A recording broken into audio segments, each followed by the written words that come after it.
On this season of Career Day with Friends, find out what it's like to be a stunt performer for Marvel Studios. So they strapped me into the armored car where I just have cash just rolling in the back, just flying everywhere. What it's like managing media relations for professional athletes. It's like negotiating with a toddler sometimes. Or jamming out at a famous celebrity's house. He had his Grammy Award on the back of the toilet. And so much more. Now and then they would let out a gas that smelled like chili cheese dogs. Went to Graceland for the anniversary of Elvis's death. I would have them do some drills I saw from the Navy SEALs.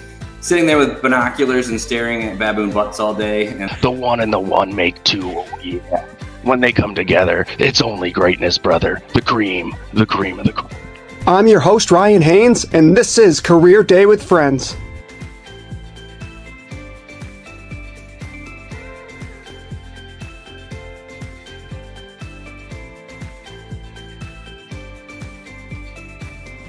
Hello there, listeners. We're here today with one of my closest friends. He's 100% that dude. Someone who went from growing up in the small town of Dayton, Massachusetts, to working behind the scenes of one of the most polarizing teams in professional sports history, I would say.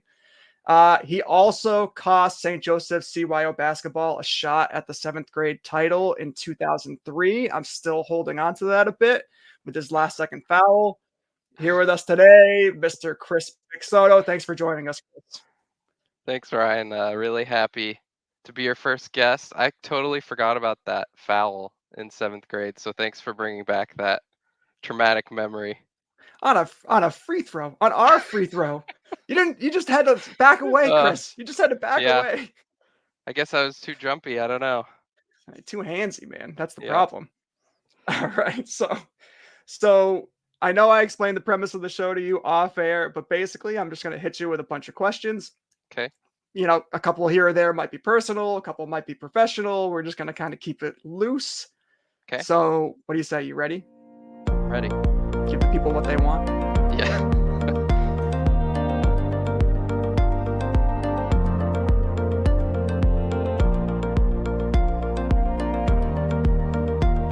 All right, so at UMass Amherst, you intern with the Sports Information Department. So somewhere between 2008 and 2009, you were at the Hockey East Championships. I don't know if you remember this. Okay, yes. After the semifinals, you went back to the hotel, and I was told, quote unquote, that you swindled some old dudes at poker. Can you go into that story a little bit and maybe how much money you were able to come out with that night, and if that was actually like allowed being a student and an intern? I forgot about the poker thing. You must have contacted people. Hey man, we have our ways. Yeah, so I interned with the Sports Information Department. That was really cool because I just really wanted to work in sports, which is why I went to UMass. And it was one of those things where it's like, in sports, it's kind of tough to separate yourself with just like being smart or like, I'm going to be the most studious person at this subject, like math or physics. You have to just like try and put yourself out there and work really hard and just show you're a hard worker. So I went to the sports info department, was just like, can I work here? And they were like, sure. So I was an intern for a year, and the first year's unpaid. Then once you kind of prove yourself, they'll start paying you hourly, just like any job. So that was really awesome because I could work in a industry that I was trying to work in while getting paid, while also helping out your college athletic department. It was just really cool. But yeah, that Hockey East Championship was a fun experience. And specifically about poker, I went through a really big poker phase. I feel like a lot of us males who grew up in the early 2000s with the World Series of Poker. Like we would have poker nights, you remember? Yeah, where did that go? World Series of Poker. You don't even see it on the air anymore. Yeah, I feel like that's one of those channels where if I come across it, it's like a mindless thing you can just watch. You got to watch it. Kind of entertained, yeah. Yeah, but I don't know. Cornhole. I watched Dodgeball last night. Like Yeah. those are the things that we need to see more of. Yeah. Anyways, did you actually come out with some money that night, or I was it think I like did. I don't remember the full details, but yeah, we went back, played poker, and it was one of those things where I was really into it for a few years, so I got really good at it, and they probably just weren't expecting me to be good, and I probably came out with a couple $100. I don't think it was anything insane, but which is a lot when you're a college kid.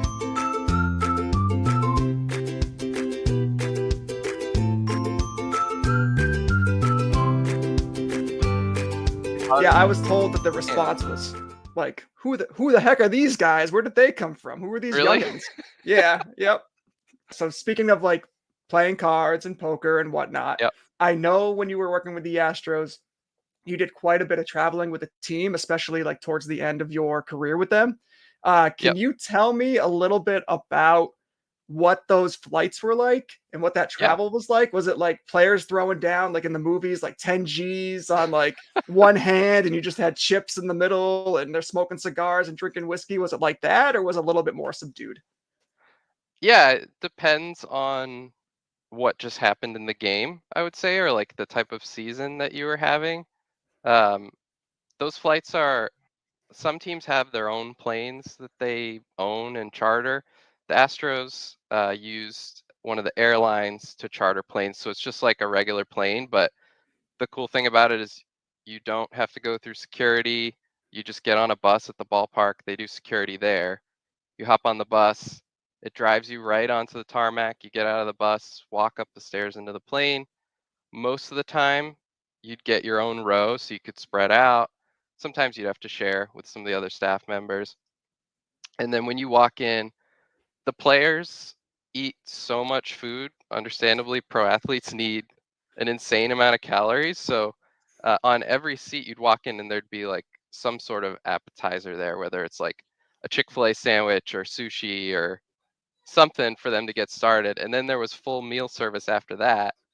And then in the overhead compartments, they stuff it with snacks. So it's like all types of candy, chips, gum, beef jerky, trail mix, fruit, just like endless amounts of food. And if you're a staff member, you got to have some too, which, if you're not careful, you can put on some pounds. Because you're not a Uh, professional athlete. right. Yes, And you're got just it. sitting there watching the game for 4 hours while they're burning thousands of calories. But Mhm. yeah, I mean, how rowdy it would get. The staff, we would always sit in the front, so I never would like really see anything, but you'd hear like some of the guys going crazy in the back. They'd play cards, I'm sure. A lot of guys they'd carry on like their little portable PS4 things and play PlayStation. Definitely a lot of card playing, I'm sure, money being thrown around by some of the players in the back. But yeah, if it was like playoff time and you just won a huge game, it would be really rowdy. If you just lost a tough game, it'd be a little bit more subdued. But then I think a lot of the teams that I was a part of, they'd kind of just turn the page really quickly. So it wasn't like this depressing thing. It'd be like, all right, we lost. Let's just move past it. And then it would be a little bit more lively when you got on the plane.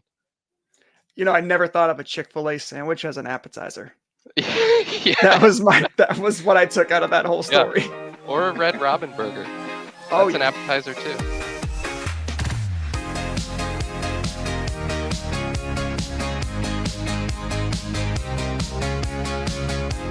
now were you close to like the coaches and whatnot? Yeah, usually the coaches sit in the front of the plane, Mhm. and then the support staff would be right behind them. So probably like a few rows after first class.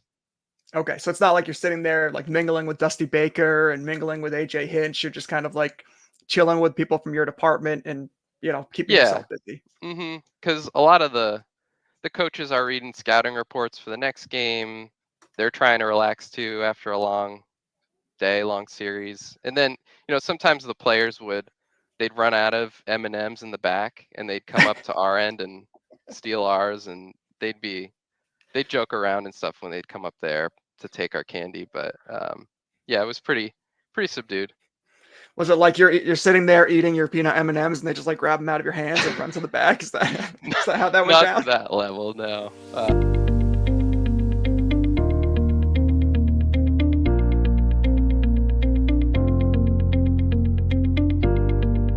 All right, so moving on to question 3 here. Okay. So November 1st, 2017.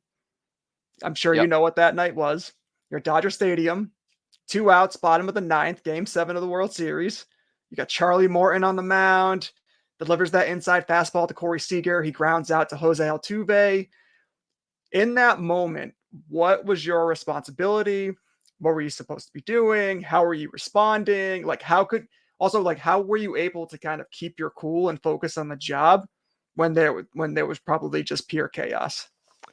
Yeah, that's probably the best part of playoff baseball is those moments, because the way it works is if your team wins, the TV networks do all those post-game interviews on the field. So Ken Rosenthal immediately goes up to the best player from that game and does a quick little interview with them. So the way that MLB does it is if your team is winning in the bottom of the 9th, you as a communications department go down with them and you line up with all the TV stations. So it's Ken Rosenthal's in front, then it's Heidi Watney, Hazel May, just all of the different people who are at these networks. And MLB tells each network, okay, you're going to interview George Springer, you're going to interview Charlie Morton, you're going to interview all the way down the line. The World Series, it gets to be like 15 different media outlets, because there's radio, TV, there's international stuff, like NHK is the big one in Japan. So you could go like 15 players deep, and then once they've assigned all the players, they assign a staff member to corral that player. So I would get, let's just say, George Springer. So I'm going to help Hazel May interview George Springer if the Astros win. So you're just standing there in this little tunnel, and you honestly most of the time can't even see what's happening in the game. You're just going off the crowd reaction, and you're like trying to peek and see what happens. So that's kind of what happened then, is we were all just lined up, knew that, we had a good shot at winning it, and your heart's racing because you want the team to win. And the final out happens, and the entire line that you're in just rushes out to the field, and you have to figure out where your person is. And sometimes you have 2 or 3 people, so you have to try and like corral them, and they're all hugging each other. And I think with that moment, because it's the final game of the World Series, the media networks are more understanding to where it's not going to be like right away, because you want to let the players hug each other and have their moment. You don't want to be the guy who's like, hey, stop hugging each other, you got to talk to this reporter. But that's kind of what it was. Like, they're all just hugging each other, there's t-shirts being thrown out, and you just have to do your best to find the right moment to pull them aside to do this interview. So you're not like in their jaws of life, like just like spreading them out, like like the referee in hockey is just pulling guys off of each other. Yeah, there's one guy who's pretty aggressive who he's a longtime MLB communications guy. He's awesome, but he's kind of known for being super aggressive, but he's really good at his job, and maybe that's why, because he's not afraid to go in and just be like, look, you're doing this right now. Get off each other. I don't care if you work this hard and won a World Series. You got to do this interview. I also pictured you like holding Heidi Watney's hand, like, hey, stay with me. It's going to be chaotic. It's going to be like a stampede. We got to do this together. We're in it together. That is a cool thing, though, about it, is like getting to meet and work with Hazel May, Heidi Watney, those reporters that we grew up watching on Nesson. And then it's like 10 years later, you're helping them do their jobs. It's just really kind of surreal. I imagine you ran into some like ex-players and popular analysts and people like that. Yeah, like Alex Rodriguez, didn't really talk to him, but handing him a little packet in his TV booth. And one of the only times that I got starstruck was when I walked past David Ortiz. He's like the only guy who made me starstruck. Everybody else, it got to the point where it's like you're used to just walking by Cal Ripken in the hallway, and you kind of don't get starstruck. But for some reason, him, yeah, I don't know. Probably because it's just like the larger than life personality. You're like, I just want to be friends with this guy. It's so cool. Yeah, and just like the fact that we grew up watching him as like the best player on the Red Sox. I don't know, something about it.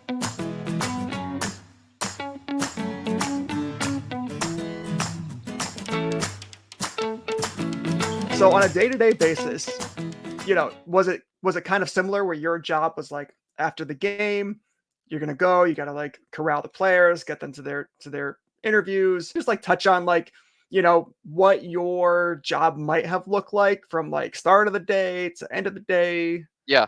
For the game, it's like a regular office job. You go into the office anywhere between 8:30 to 10. If it was a late game the night before, there's a lot more leeway in like when you could show up to the office. So let's say 10 a.m.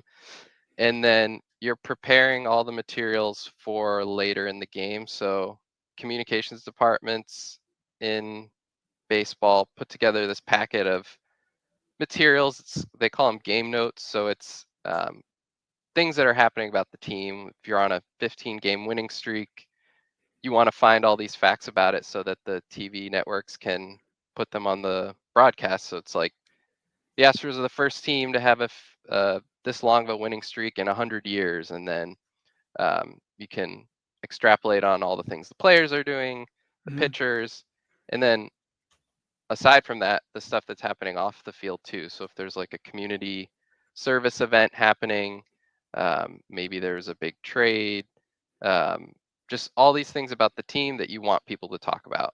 Starting at 2 p.m. every game is when the locker room opens for reporters. So they get to go in there or it might be 4 p.m. I think it's 4 p.m. is when it opens up, and you get a lot of requests each day. So someone has to go in there before it opens up to tell the players that are requested, hey, you were asked by the Houston Chronicle if you could do an interview today. And it would just be like, you're kind of just waiting for the player to walk in the door, or it's like they're getting a massage or they're working out in the weight room. It's like you have to figure out where they are, ask them about it, oftentimes convince them why it's a good idea to do it. It's like negotiating with a toddler sometimes. Now that I have a toddler.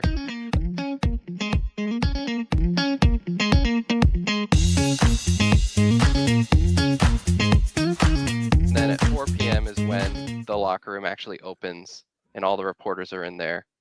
And then you need more of the communications staff members in there to help find the players who said they were going to do what they're going to do, make sure reporters are following all the rules, helping the reporters do their job. And then after that, it's game time, which you sit up in the press box, and it's actually kind of nice because you can watch the game. You do have to do some work. If there's changes that happen in the game, you come on to the announcement, the loudspeaker, and announce all the changes. If reporters have questions, you're there to be that facilitator.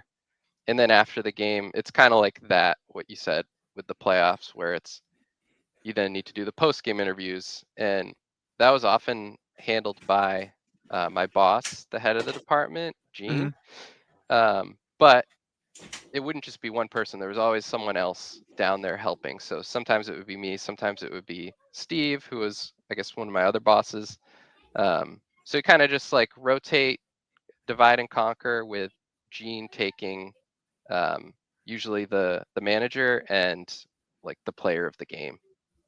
Okay, makes sense. And so you're that guy that's like,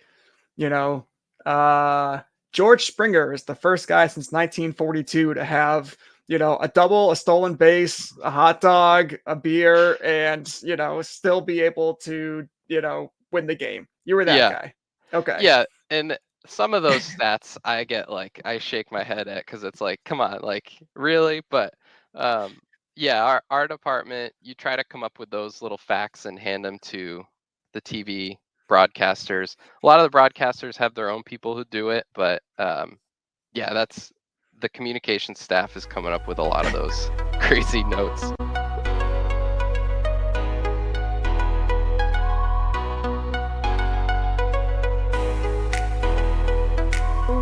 You joined the team. You started interning for them in like what, 2009, somewhere around there, 2010. Yep. Okay. So you jump into the team when like new ownership, new management, they're kind of bringing in this more analytic approach, which kind of can rub players the wrong way sometimes, and managers and people. Around that time, they go through like the 3 worst seasons in their franchise history. Yeah. And then all of a sudden they become like perennial World Series contenders. Like how did your job kind of change? And you're talking about like gathering players for these post-game interviews and gathering players for this and that. How difficult was that during like those losing times? And did that change at all in the winning times? You know what I mean? Like, Yeah. Can you just speak on that a little bit? Yeah, it's tough to compare too much, I'd say, because those first few years I wasn't doing as much of the player stuff. But I think the 300 losses in 3 years, it probably was easier to get players to do interviews and stuff because a lot of the players were either rookies, really young, or guys who probably wouldn't have been in the majors on any other team. So they were getting an opportunity that they really wouldn't have had a shot to do otherwise. When the team got really good and then you're signing all these high profile players, Justin Verlander, Zach Greinke, guys who have been like superstars their whole lives. Garrett Cole, yep. Mm-hmm. It becomes more difficult because to get to that caliber, you have to have such a personality type for it. A lot of these guys are very headstrong and know what they want to do each day, and they're all really professional. But it does become more difficult when you have these like superstars to get them to do a lot of the things. But Yeah, so yeah, big I'd say it's probably egos, easier. kind of like a little obsessive about certain things, and Yeah, like bit of Justin Verlander. Verlander. Narcissism probably going on.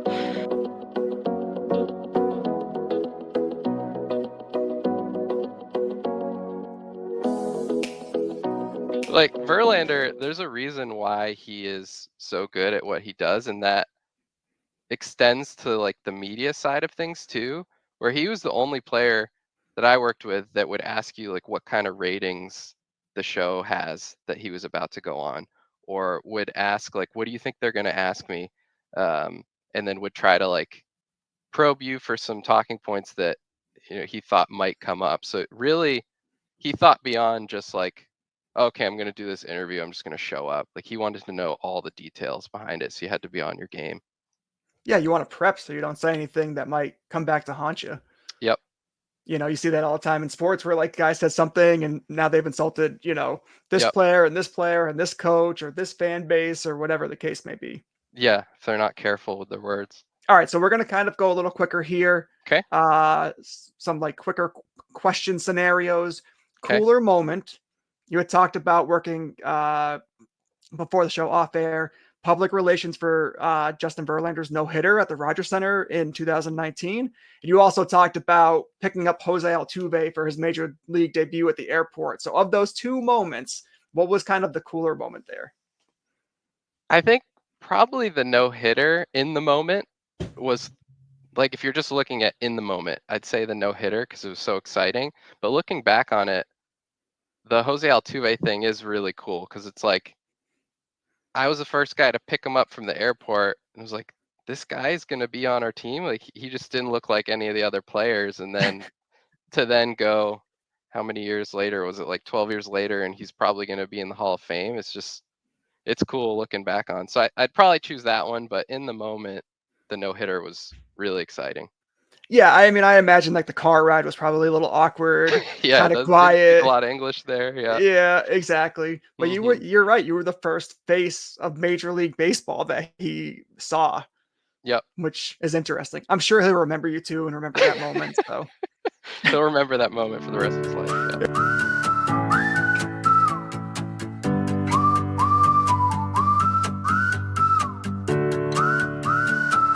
All right, 3 words or less. I'm gonna bring up some scenarios or some people or whatever the case may be, and I just want you to describe your reaction in 3 words or less. Number 1, 2011-2012 UMass men's basketball team. Fun, Derek Kellogg. Sorry, that's not a great answer. Derek Kellogg, I love it. Yeah, he was the head coach. All right, fantastic. Is he commentating now? Or is that Clark? I don't know. No, Clark Kellogg's the commentator. Okay, Clark Kellogg, yeah. Okay. All right. Director of Communications at UMass Amherst, Jillian Jakuba. So nice. Thankful. 3 players that were genuinely great guys to work with. Charlie Morton, Garrett Cole. It's tough to only pick 3. Dallas Keuchel, I'll go as the third one. You know, Garrett Cole is interesting because people think that he is not a nice person. Like his reputation is so bad. Yeah, it's because, when he gets on the mound, he gets in like bulldog mode, but he's such a nice, jokey guy. Just like would talk about women's tennis with me in the clubhouse.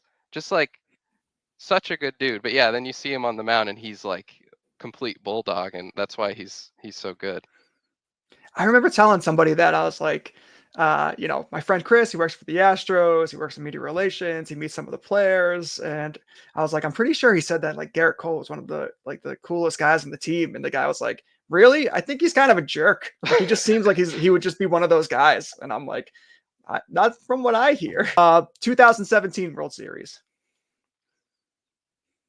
Amazing experience.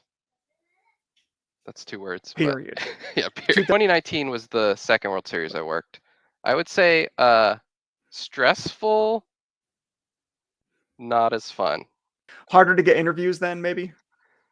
Yeah, it was just like there was so many off the field things going on that were just like that took away from the World Series experience that our team was doing, and it was just like, yeah. I mean, it was still in the grand scheme of things good experience. There were fun moments, but there was a lot of stressful, just like bad energy going on. That brings us to number 6, trash cans. Trash cans. Learned a lot. That's what I'll say. Okay. Learned a lot. Learned a lot. Yeah. All right, that's open for interpretation. Learned a lot of signs. Learned a lot of types of banging. PR, I would say, like how crisis PR situations. I learned a lot from that experience. Yeah, you could go into like politics or something now after all that. Yeah, or teach a class on it. I can only imagine what your reaction was like the first day you heard about the I remember it vividly. Scandal. Oh yeah, man, I mean, like going into work, you're like happy-go-lucky, and then you're like, oh no. Yeah, it came out in the off season. So usually, you have a long playoff run. Then November comes, December, you can take a lot of time off. Like the Astros give the entire Christmas break off, plus a little bit more.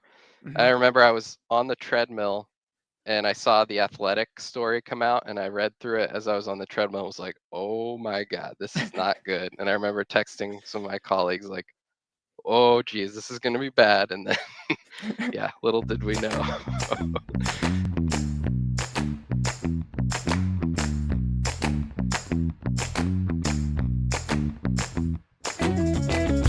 All right, so right now you're in business-to-business marketing.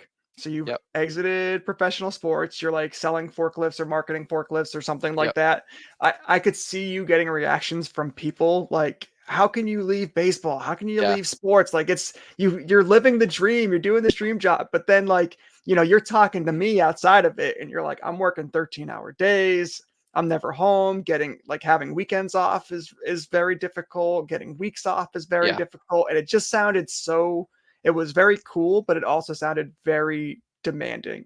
And I miss think so that many that's weddings. something people don't expect. And so many weddings. Yes. Yeah. Really, like you miss so much. A lot of people get married in October. It's a great month for weddings. And if you're a baseball team that's in the playoffs, you just can't do any weddings. You're just always working. And yeah, it can be as many as like you're going to the ballpark at 9 a.m. and not going home till midnight, 1 a.m. And there's 10 game homestands, so it's like game after game after game. It's just a lot of people get burned out. I think I was probably there. There's some other reasons too that sports have some drawbacks. But yeah, I mean, I wouldn't trade it, because when you're young and starting out your career, maybe you don't have a family, it's a lot easier to do. And then you start getting more family responsibility. You want to be there, be around your kids, don't want to be working as much. That's kind of where I was at. But you're Yeah, I right. mean- People will be like, how could you leave? Like, you gave up the coolest job. And I definitely respect you for making that move. I appreciate you coming on the show. This has been a lot of fun, and Yeah. you are an amazing person. I love you so much, and I really appreciate you doing this. We're gonna wrap this up with one last thing. I'm gonna put you on the spot a little bit, okay?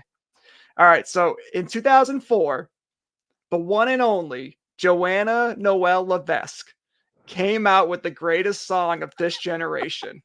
What is that song? JoJo? Yes.